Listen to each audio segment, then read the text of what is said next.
Закончил очередной нож якутский.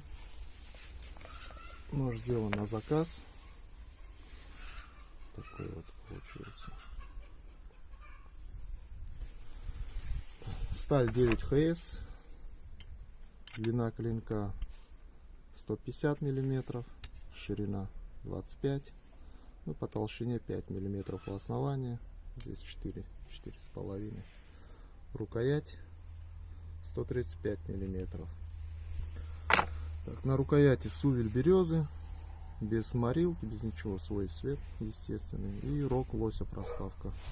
Заказчик так захотел, вот так и сделал. Вот такой ножичек.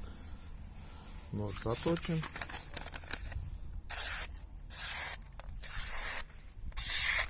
Режет.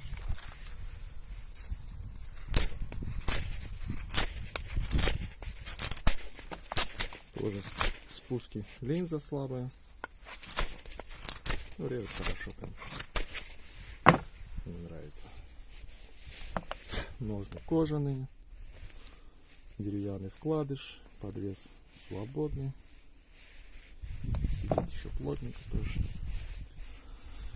Подгонка на чопики. Чопики дубовые, как всегда.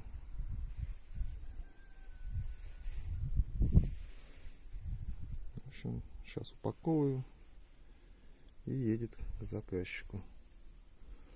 Не помню точно, Кемерово, по-моему, да, Кемерово.